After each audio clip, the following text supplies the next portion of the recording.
Good morning बेटा। बेटा कल हमने न्यायपालिका टॉपिक पढ़ा था, तो उसका ऐसे टाइप क्वेश्चन हमने आपको डिस्क्राइब करवाया था। तो मैं आशा करता हूँ कि आपको वो टॉपिक है वो क्लियर हो गया होगा। अब नेक्स्ट हम 100 टाइप क्वेश्चन करने जा रहे हैं। तो फर्स्ट क्वेश्चन जो है वो बनता है, न्यायपालिका की स्वतंत्रता का क्या अर्थ है। तो बेटा न्यायपालिका की स्वतंत्रता अर्थ है कि न्यायाधीश हैं, हमारे जजेज हैं, वो निष्पक्ष और निडर होकर न्याय दें। उनको किसी प्रकार का भारी दबाव न हो और किसी के साथ वो किसी प्रकार का भेदभाव न करें।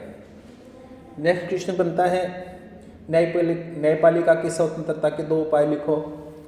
तो भाई न्यायाधीश हैं, वो न्यायाधीशों की जो नियुक्ति है वो कार्यपालिका द्वारा होनी चाहिए, जिस पर किसी प्रकार का दबाव न हो, और उनके न्यायाधीश जो भी हैं उनको रिटायर होने पर अच्छी तनख्वाह पेंशन मिले, और जब वो जॉब कर रहे हो तो अच्छा वेतन हो, जिसके कारण उनके मन में कोई लालच न आए।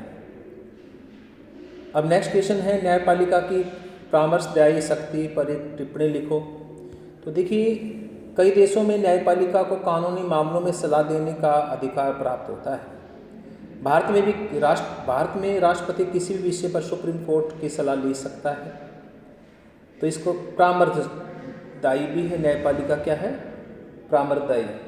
परामर्शदायी या परामर्शदायी भी कह सकते हैं इसको। अब देखो, परामर्श ले सकते, क्योंकि जजेस जो हैं वो बड़े ही टैलेंटेड होते हैं और उनको कानून के बारे में सारी जानकारी होती है। कॉन्स्टिट्यूशन के जितने भी जो टॉपिक्स हैं उनके बारे में वो क्लियर होते हैं। नेक्स्ट क्वेश्चन है, न्यायिक पुनर्निरीक्षण से आप क्या समझते हो? अर्थात न्यायिक पुनर्निरीक्षण से आप क्या समझते हैं? तो न्यायिक पुनर्निरीक्षण न्यायपालिका की उस शक्ति को कहा जाता है जिसके द्वारा वह उन कानूनों तथा आदेशों को असंवैधानिक और अवैध घोषित कर सकती है जो उसके विचार अनुसार संविधान की धाराओं के विरुद्ध हो। अर्थात ऐसा कानून जो असंवैधानिक और संविधान के तहत उस कानून नहीं बनाया गया हो, तो उसको न्यायिक पुनर्निरीक्षण कहते हैं या कहा जा सकता है। फिर है, सर्वोच्च न्यायालय के न्यायाधीश को उसके पद से कैसे हटाया जा सकता है? तो आपको पता है कि जितने भी जजेज हैं उनको उनके पद से कैसे हटा सकते हैं। सर्वोच्च न्यायालय के न्यायाधीशों को संसद महाभियोग द्वारा हटा सकती है, अर्थात पार्लियामेंट में उसके विरुद्ध कानून पास होगा। और न्यायाधीशों को अयोग्य तथा दुराचार के आधार पर पद से हटाया जा सकता है यदि संसद के दोनों सदन, राज्यसभा और लोकसभा, अलग अलग बैठक करके अपने समस्त सदस्यों के स्पष्ट बहुमत और उपस्थित तथा मत डालने वाले सदस्यों की 2/3 बहुमत से किसी न्यायाधीश को पद से हटाने का प्रस्ताव पास कर दिया। मीन्स राज्यसभा और लोकसभा में उसको 2/3 बहुमत उसके विरुद्ध पास हो जाए, तो ऐसा प्रस्ताव पास होने पर राष्ट्रपति संबंधित न्यायाधीश को उसके पद से हटा सकता है। अब भारत में सर्वोच्च न्यायालय कैसे नागरिकों के मौलिक अधिकारों की रक्षा करता है?